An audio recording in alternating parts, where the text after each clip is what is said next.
Okay, we're live. I'm joined today by the prolific Catholic writer and author Joseph Pearce. He's a famous biographer of such Catholic literary figures as J.R.R. Tolkien, G.K. Chesterton, Hilaire Belloc, Oscar Wilde, and Shakespeare. And also, I was surprised to learn of the great Russian political dissident Alexander Solzhenitsyn. So yeah, that was one of the big surprises in your book when I read your autobiography, was that you were able to meet Solzhenitsyn and interview him in person. It really surprised me. I didn't realize that you had been able to do that. Anyway, Joseph is also an expert in the Catholic social philosophy known as Distributism, and authored a book which I have just acquired but I have yet to read, called Small is Still Beautiful, which is a homage to E.F. Schumacher's classic by the almost same name. He is also the editor of the St. Austin Review, executive director of Catholic Courses, and has served as writer-in-residence at many Catholic colleges and appears regularly on TV networks such as EWTN. Joseph, welcome. Oh, it's good to be here. It's exhausting just reading your biography. My gosh, as an author myself, I can't believe how prolific you are. And I keep myself busy, Bob. How wide a range of topics you're able to cover.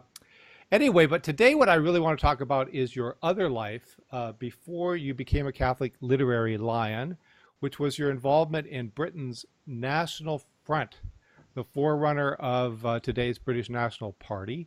You wrote about this in your fascinating autobiography, Race with the Devil, My Journey from Racial Hatred to Rational Love. And I was just fascinated by your story. You had this very busy life in your teens and 20s. You had like this whole other life before you even started the life you're living now, when you were involved with extreme right-wing groups. And I thought I wanted to talk to you because your life parallels what's going on in the world right now, with the migrant crisis in Europe, the rise of right-wing political populist parties. And I thought you'd be the perfect person to help us sort through, or help people of goodwill sort through the political issues.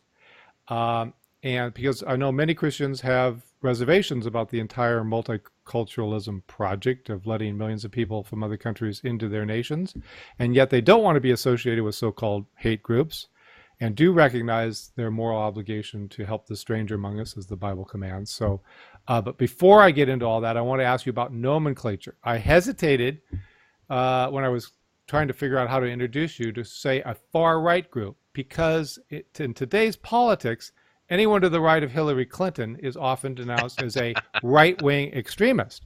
And I think the Democrats' tactic of calling anyone who disagrees with them racist and right-wing extremist doesn't work much anymore, because basically they've cried wolf for too long. They've called every Republican president since Eisenhower a racist. But in your case, I was struck reading your book by just how radical the members of the National Front really were, and it seems like they really were neo-Nazis and open admirers of Hitler in many cases. So can you tell me about that? I mean, you know what the real right-wing extremism is. So can you tell me sort of how would you characterize what you were involved with? How does it compare with the BNP of today and Alternative for Deutschland and all the other populist groups we're seeing in Europe today? Well, first of all, I think you're right about the calling of everybody that disagrees with the secular fundamentalists racist and being of the far right has been crying wolf too often. I think we need to actually transcend and get beyond the whole nomenclature of left and right. It is, after all, a product of the Enlightenment. It goes back to the French Revolution. It doesn't really mean much, because to be a Catholic who authentically pursues Catholic social teaching, the social teaching of the church, transcends the normal pigeonholes of left and right. We are actually neither. And so it doesn't really help to use that terminology. So first of all, I would rather not use the term far right, even about my former self. But it's certainly true. You could have called me an extremist.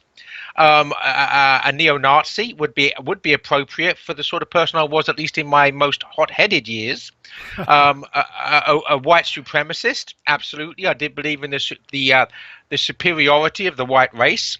a racist. I was quite happy to call myself a racist. So, when the label sticks and when you actually stick it to yourself, then I suppose it's fair enough. So whereas I think it's very unfair for the liberal media to try to stick those labels on people that don't deserve them, in my past, I did deserve those labels. Okay, well, fair enough. Right. But the other thing that struck me is that how much the issues of today were alive 20, 30 years ago. I mean, you were protesting what you saw as an invasion of Britain by non-British people, not necessarily Americans, like during the Second World War, but people from other countries that you felt were harming the culture of Britain and the character of the society. And now that's been accelerated by a factor of 10 at least since 2004, when the EU opened up and so-called. And what struck me also was that it wasn't necessarily in today's Britain. It isn't necessarily racial, because a lot of people were objecting to the Polish plumbers. It was Right. cultural I mean, it was obviously also racial, but many Britons just didn't like hearing Russian and Polish in their little villages, and so they were objecting to the cultural invasion in a sense. So, Right. how do you feel about that? I mean, the issues that you were fighting against back 30 years ago, they're still fighting them now? And do you think that's a legitimate issue for people to be concerned about? Are they all racist who just simply don't want a large number of people from another country in England? Well, there's a few issues you raised there. The first, of course, is it's just far too simplistic to talk about this as being a racial issue anyway. A large number of so-called English people now, those born in England, are of mixed race, and those people of mixed race object to white people from Russia and Poland entering Britain on the basis that they're not English. So the whole thing has become really somewhat confused and confusing. So I think even to talk about it in terms of race is a product of racial obsession, a racial obsession which is quasi-racist and is actually much more of a problem of the left, so-called left, the liberals, who seem obsessed with dubbing everything racist, when this has nothing to do with race. So you have a culture, and England these days, for better or for worse, is a multiracial culture, particularly in the urban areas. Many people now of mixed race, and those people of mixed race object to people from Poland and other countries coming into the country because they have a different culture. They are perceived as taking jobs, and of grating with the indigenous culture, and the indigenous culture now being a multiracial culture. So the whole thing is actually not as straightforward and as black and white as literally exactly, literally, as the liberals would have you believe. Now, for speaking as a Catholic, I welcome as many devout Catholic Poles coming to England as possible, because for me, the most important thing is for England to return to the Catholic faith. But of course, the vast majority of English people are not, they're very secular, and that's not going to be a criterion that they judge things by. But we do have to be, I tell you, one of the most valuable insights into multiracialism, multiculturalism was given by G.K. Chesterton, and he was actually talking about the United States. Mm-hmm. And he said the United States really embodies what has been called the melting pot. And he said the thing about the melting pot is that it generates heat.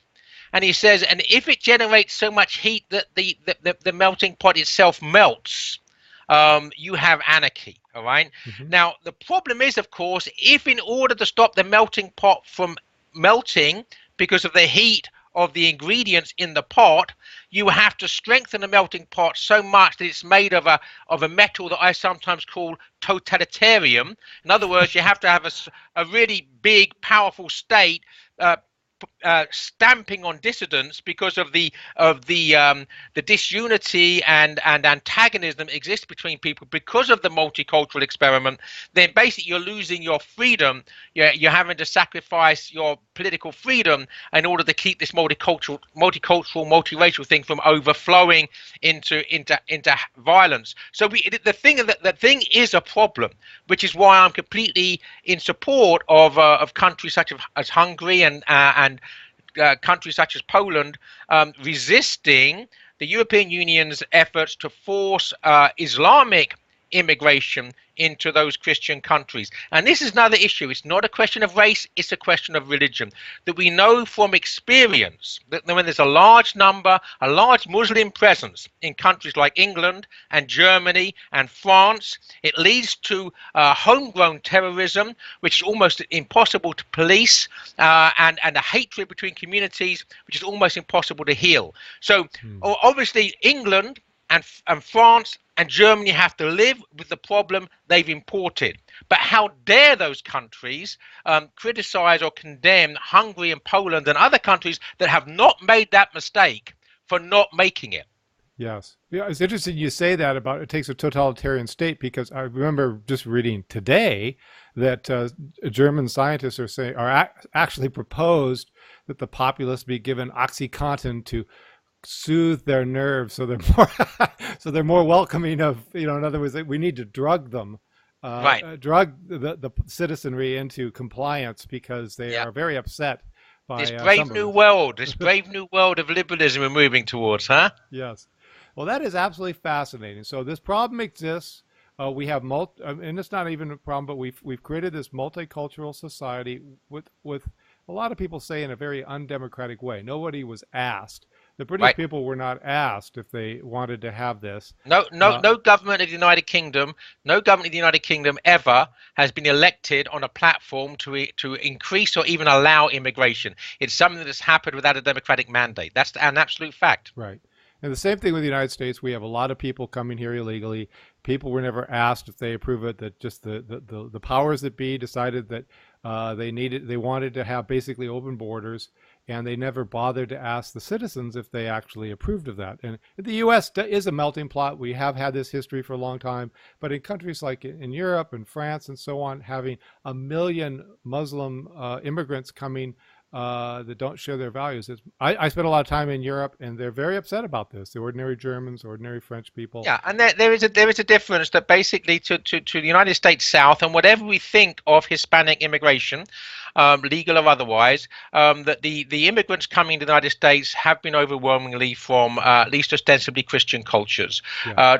You go to the south of Europe. On the other hand, you don't get Christian cultures, you get Muslim cultures. So this immigration to Europe has been Islamic. And it is a lesson for the United States, because if the United States insists on not making a distinction between immigration from Christian countries and immigration from Muslim countries, all that you're doing here is importing the same problem that we see in Germany and France and England. And quite frankly, once the experiment's been tried and it has been shown to be disastrous, it takes an idiot to actually continue the experiment in a new place.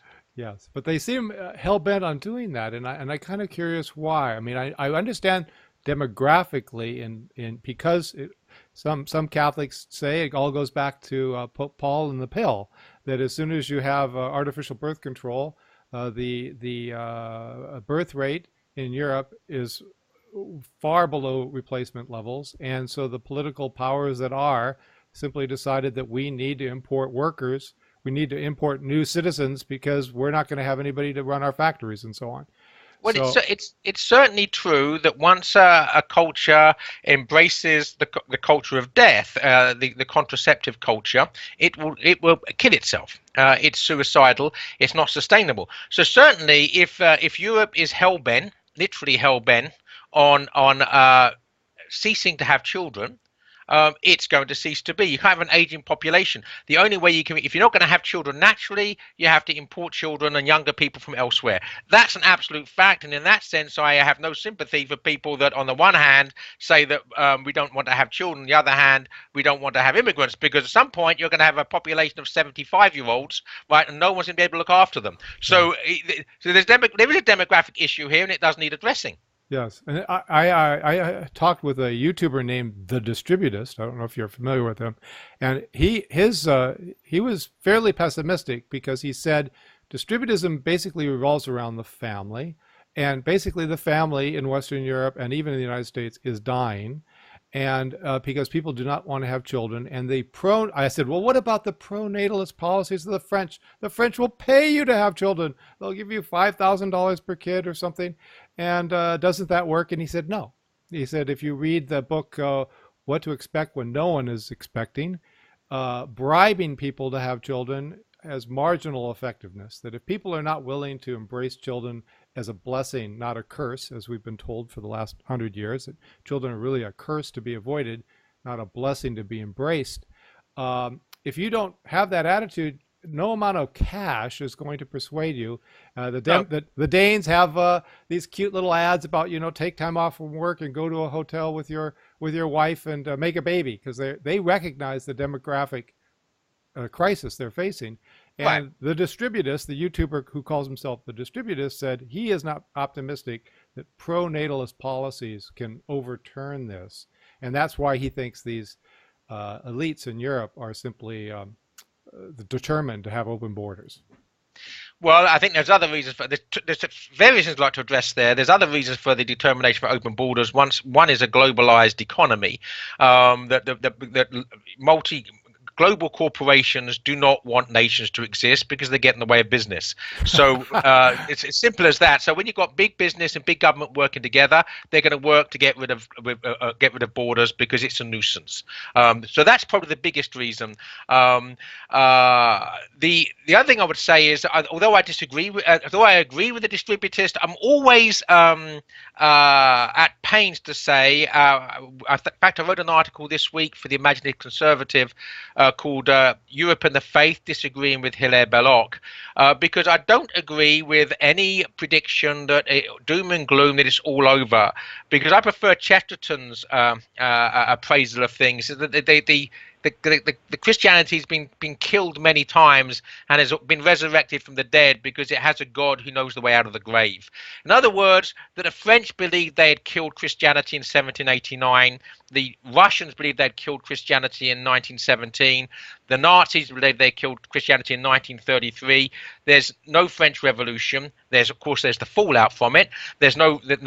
Russian communism has fallen. By the way, with an almost unbelievable resurrection of Russian Orthodoxy within Russia. Yes. And of course, the so-called 1,000-year Reich of the Nazis lasted an ignoble 12 years. So the point is, and Christianity is still here. Yeah. And in some senses, in terms of numbers, there are more Christians in the world than ever before. Parts of the world, such as China, it's growing exponentially. So we have to have faith in the God who knows the way out of the grave, to believe what he says, that the gates of hell will not prevail. And so I'm never that much in favor of a doom and despondency and gloom and despondency, that it's all over. Yeah, it's all over for secularism. It's all over for the culture of death. It's unraveling, it's suicide, and it's dying. But out of the ashes of that fallen liberalism will rise a renewed and resurrected Christian faith. I love to hear what you're saying. I mean, I remember speaking with D.L. Hudson, and the point I wanted to make with him is I think that these things are cyclical, and that there's something about the nature of human beings that will eventually return to sanity, in the sense that not having children, for many people, eventually they realize that they actually do want to have children. There's just something about the way people are made, that the promises of secularism and of a hedonistic life eventually seems empty, and people start wanting to have a family. And so I am hopeful in that sense, because I think there's a dynamic now, a lot of people say, well, yeah, but the pill changed all that. Fundamentally, it might have been true, but I don't think so. I think people are, when I see young people today, they seem to be yearning for something bigger, and they are returning to more traditional lifestyle. There's a huge explosion on YouTube among young people who are searching for more traditional lives, and they don't necessarily. We go to a diocesan parish. We go to the traditional Latin Mass, and the people that at that Mass, there's a very large number of young married couples who are converts to the faith with loads of children under the age of 12. Now, I don't really care what liberal secularists do. I don't care if they choose not to breed and die out, as long as we have a living Catholic faith that embraces life, has children with joy and hope in the future. We will have a good future. It'll be messy, it will be violent, because human beings and human society is messy and violent. That's fine.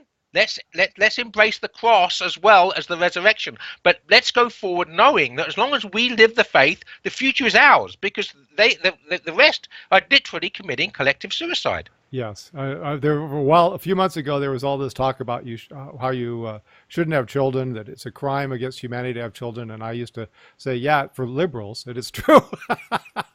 You should leave the world to conservative traditional families, and anyway. So tell me politically how you see things and what your background in the extreme right, how you differ from yourself back then, now that you're a Catholic, and how it's the same. In other words, what do you think you were right about? What do you think you were wrong about when your younger self?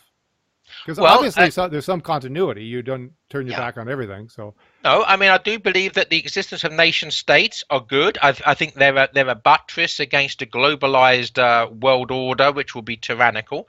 So in that sense, I still believe in nations. I rejoice at the fact that the one Soviet Union has become many separate sovereign nations. I regret the fact that many of those sovereign nations have chosen to surrender their sovereignty to the European Union, and hope that they will see the error of that ways. So I'm opposed to Islamic immigration to Europe, but not on grounds of race.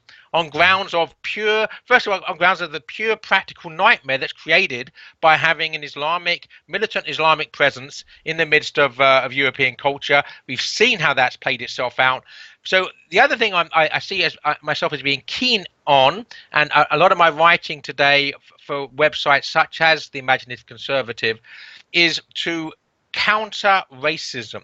In other words, what we have to be on the guard against as Christians is to begin to judge people on the basis of the color of their skin. That is something which has to be anathema for all Christians. And so I see myself as saying, you can oppose Islamic immigration to Europe. You can be a nationalist in the sense of believing in the existence of nations, as opposed to a globalist world order, but you don't have to. it's okay. I just hung up. Yeah. Sorry. I don't know who it is, but it's not that important, right? So, but what is never allowed is for us to succumb to the sin, and it is a sin, as a heinous sin of racism. And the main reason is to judge someone for being something that they can't help being.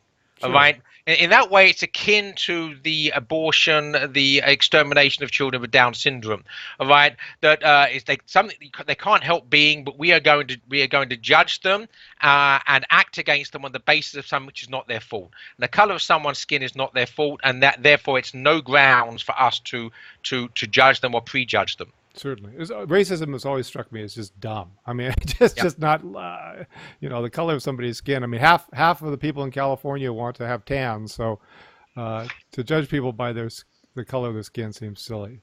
Now, what about culture, though? I mean, and how do we? Is it fair for people to say we have a European culture? That's okay. I'm sorry about that. That's all right. You want to get? No, I don't want to get it. I don't want to get it, but I hang up and it makes a weird noise after I hang up. I've given up long ago. Gave up any pretense of professionalism in my. Listen, it's natural. It's natural, all right. It's natural. It's the way it's meant to be. We don't want it. We don't want it to be like the BBC, all right. That's right. Exactly. We want it to be a conversation in someone's house. If they phone again, I'll hang up again. We can continue to do this. It's not a problem. So yeah, what about culture? I mean, is it fair to talk about a European culture and a Christian culture of the West, and without it being racist? I mean, there are many black Christians. There's people from all different races who are Christians, and isn't that fair to say we want to preserve a Christian culture in the West? Yes, I'll address that. I've got to let this play itself out. Sorry. Sorry. You can't hear anything if that's. I can't hear anything.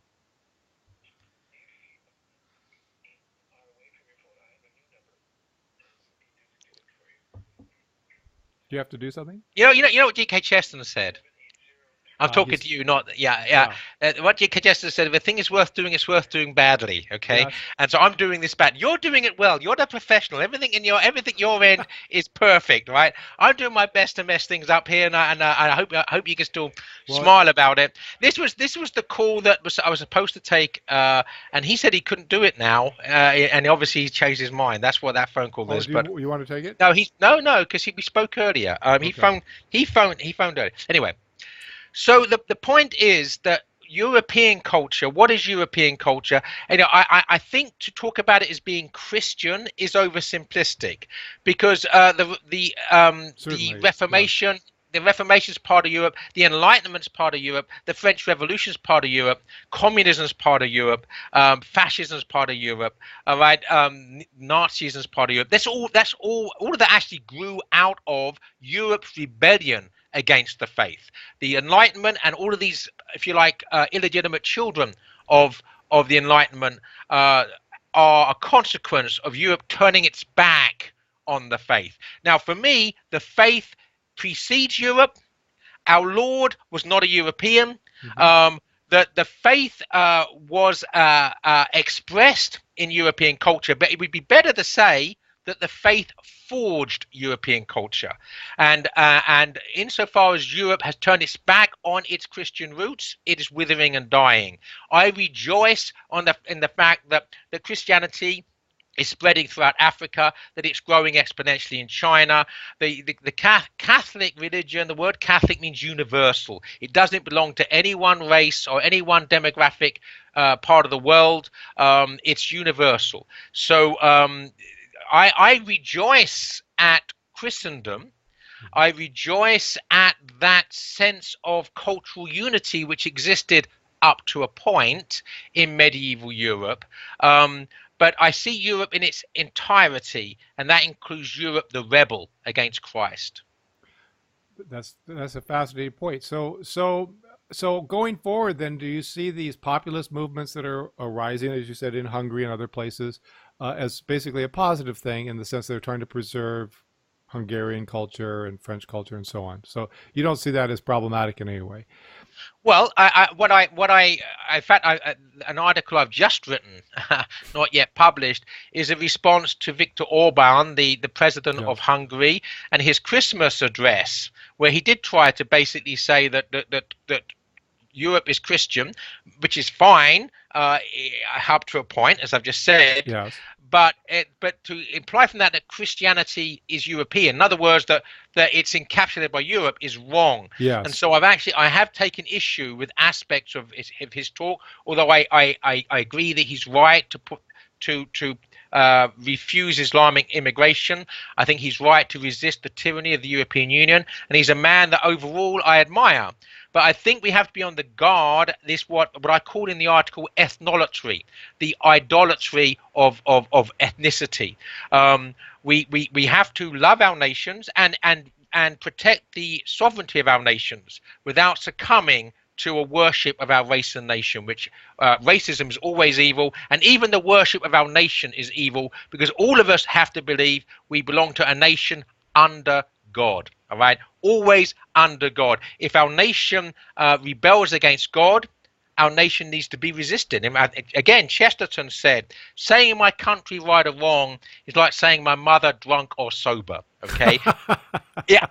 Of course you still love your mother and you still love your motherland, but if your motherland is drunk, you have to correct her. You have to say that you're going down the wrong path. We have to stop this. We have to change our ways. And that's what we owe as patriots, in fact, to our homelands, is to resist our own countries if our own countries are doing things that are evil. So in terms of practical politics, then you would resist the so-called alt-right, I assume, because they have a certain racial connotation to them. Although they would say they're the only ones who are aggressively, actively fighting against the EU globalists and people who are open border policies. They make a distinction between the alt-light and the alt-right. The alt-light are civic nationalists who think that you shouldn't talk about race because that racism is evil. And the alt-right are people that have a more emphasis on racial politics. In practical terms, though, people that I've talked to on this channel will say it's the kind of alt-rightish parties of Europe, like Alternative for Deutschland and the National Front in France. They're the only ones who are resisting the Islamization of Europe. The So, other, the big danger is to put all of those so-called alt-right parties in the same box because they come in all different shades. So some of them I would endorse up to a point, others I would not endorse at all, and it's basically in direct correlation and correspondence to how racist they are. right. If as soon as racism becomes a major part of a platform, it's time to walk away. I mean, for me, I see a parallel between racism and abortion. I don't care how many good policies a candidate has. If he's pro-abortion, I'm not voting for him. I don't care how many good policies a candidate has. If he espouses racism, I'm not voting for him. And I think that Christians have to stand firm on both those sides if we succumb, because basically both of those, abortion and racism, are anti-Christian, unchristian, and let's be honest, sinful. Yes. And if you listen to any alt-right channels, you'll see they're quite frank about things like eugenics and Yes. some of this stuff. They're very upfront about that, and it's very neo-Nazi-ish. Yeah, So the more that race becomes dominant, the more anti-Christianity also becomes dominant. It goes hand in hand.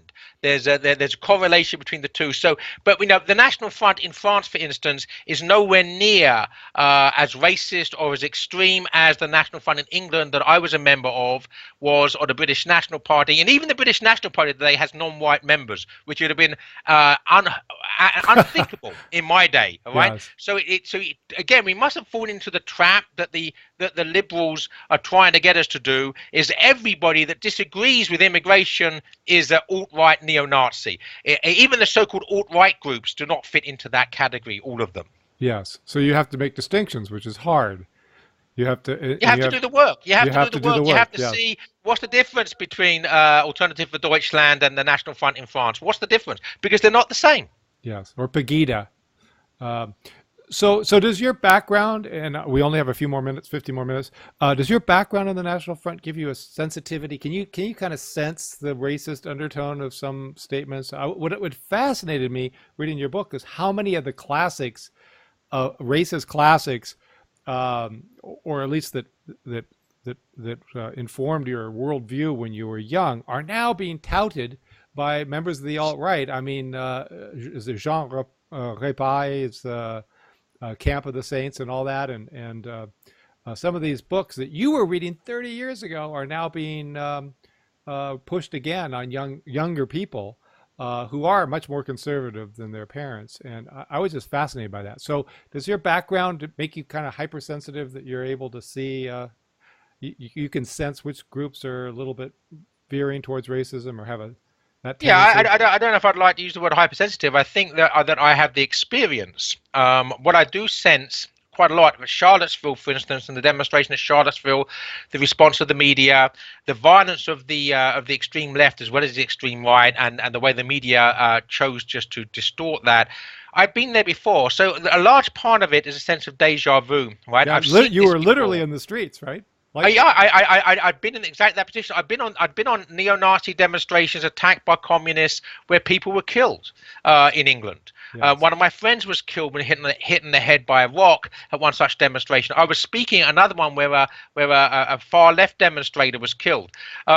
So I have a great sense of déjà vu. I do see it, and I don't think it's a question of hypersensitivity. I think it's a question of I have experience to bring to the table, and I can tell people when they're going down blind alleys, and racism is a blind alley, and the trouble with going down that blind alley, it actually helps the liberals, because that's exactly what they want. They want us like sheep to be herded into the racist blind alley where they can then point out quite correctly that we're covered with dirt. Right? We need to be Christians. We need to struggle against globalism. We need to struggle against liberalism. We need to struggle against secularism. And we also need to struggle against racism. that's interesting. Let's turn really quickly because I don't know if I'm going to have a chance to talk to you again about with the United States. And what is your perspective on what's happened in the U.S. coming from your background, being British and all? What is your impression of the rise of Donald Trump? and the resistance to him among progressives and liberals and so on, and the state of polarization in American politics. How do you see that? How do you see the U.S. right now? Well, there's a You've lived few here for things 20 that years, right? You've lived it's almost 16, I think now, 16 years. 17, Okay. 16 years. 2000. I arrived here 4 days before 9/11, so that dates it exactly Okay. September the 7th, 2001. Um, well, I think that the important thing is, for me, quite frankly, the last election, my position was probably the same as, well, evidently, same as the majority of Americans, anything but Hillary. I think, Yes. basically, you had someone in place who was a radical pro-abortionist, who basically believed in just about everything, which was designed to cause Christian culture to unravel, an enemy of Christ, quite frankly. And I rejoiced at anybody. I actually wanted Bernie to beat her because anybody's better than Hillary, right? Yes. Um, so, in that sense, I rejoiced, as did many, that she did not become president of the United States, and I still thank God for it.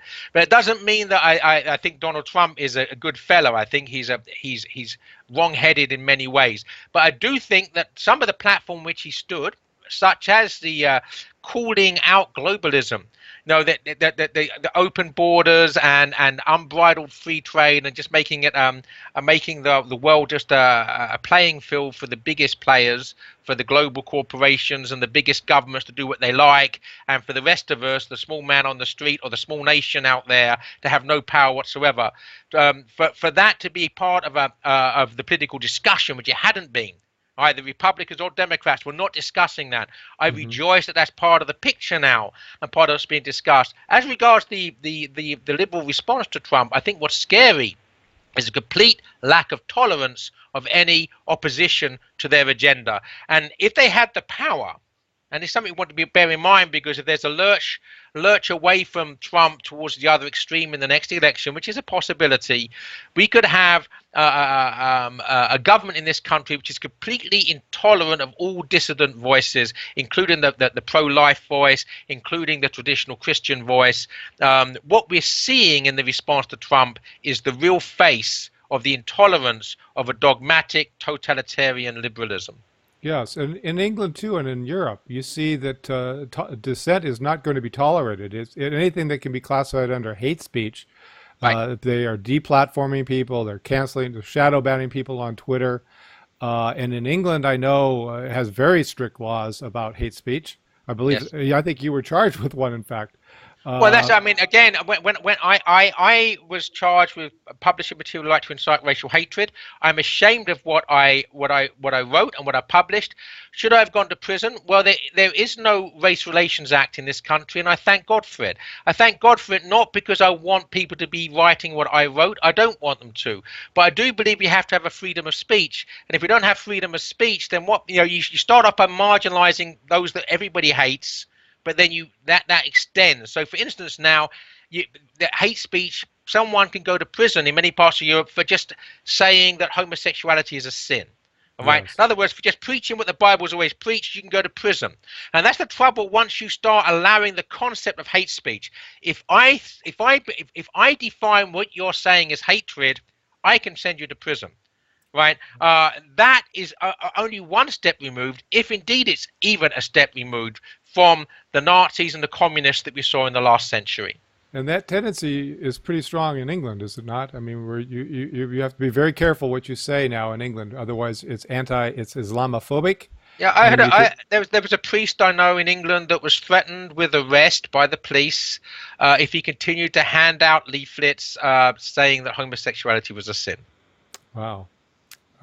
Thank God for the First Amendment is all I can say. Well, yeah, I mean, this country has freedoms, and they shouldn't be taken for granted, because many countries don't have those freedoms. In some respects, taking things full circle here, it takes an immigrant like me, and I am an Yes, immigrant to this yes, country, absolutely, yes, that's experienced the culture from outside this country to really appreciate the true constitutional freedoms you have over here, and they need to be cherished. And I think that native-born Americans, those born in this country, sometimes take those freedoms for granted.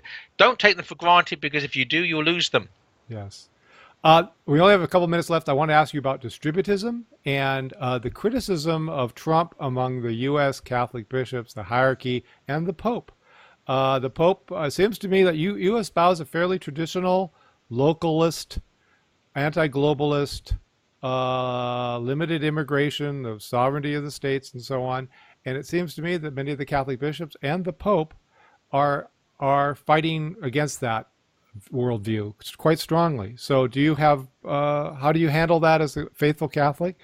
Certainly the U.S. hierarchy is very much pro-immigrant, and in a good way.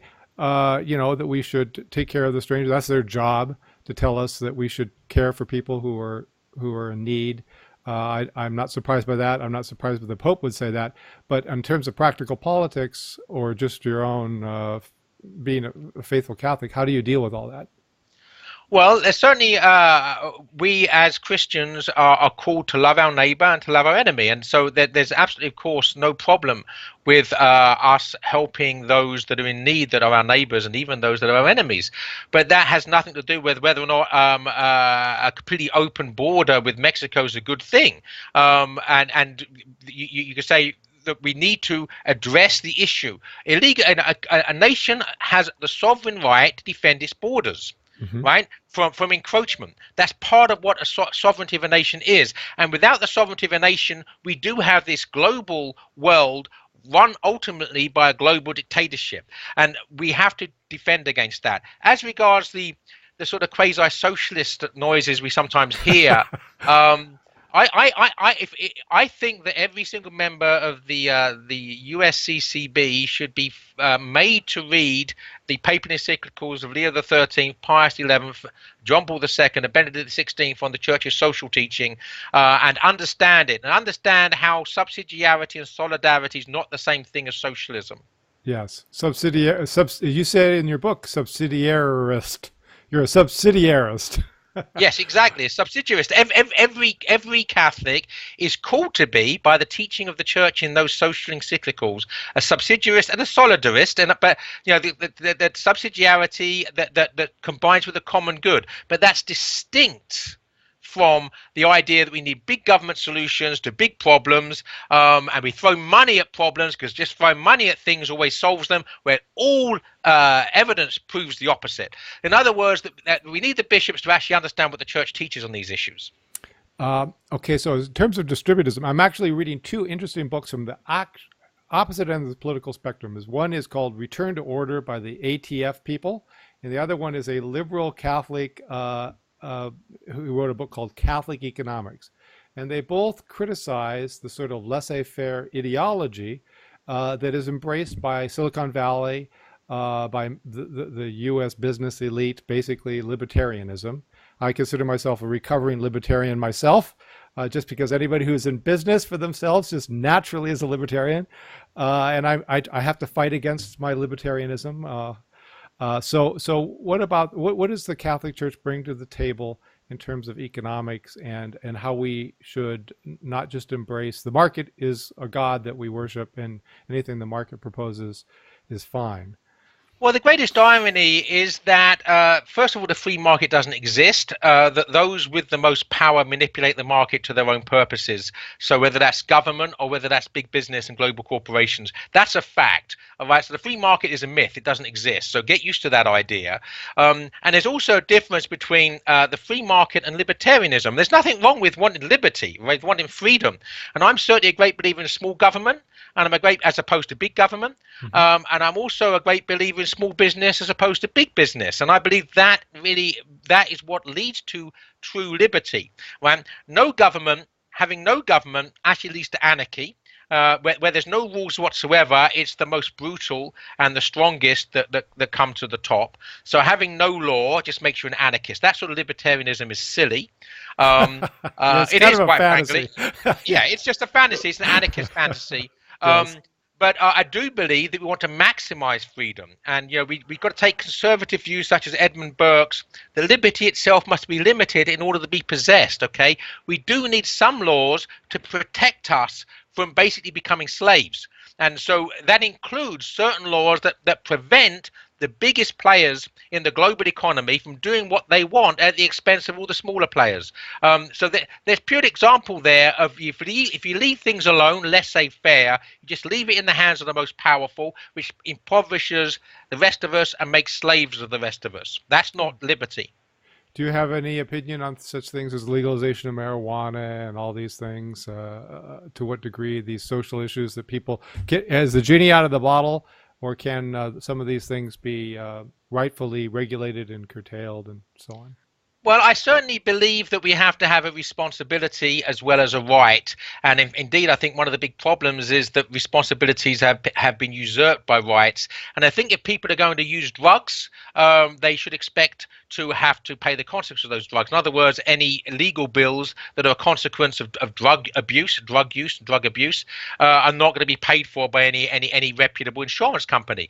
So, in other words, if you're going to involve yourself in these activities that are not going to only harm your health, but harm your ability to be a good citizen and love your neighbor and help your neighbor in the spirit of the common good and solidarity, then you have to expect to pay the consequences of your responsibility for that bad choice. Yes. Okay. Well, we run out of time. It's 10:30. I'm going to keep my word. This has been a delightful conversation. You've given me much to think about, and I'm much more optimistic, actually, that we can chart a Christian path through our political morass if we avoid the sin of racism and return to more traditional Christian political and economic framework. And I think that's what you've tried to chart in your books. And I think that's a message that's going to reverberate with a lot of people. So I am optimistic after talking to you. Thank you very much. My pleasure, Robert. God bless you. Okay. All right. Thanks very much. I'm going to click this off and we'll be done in a second. Hold on.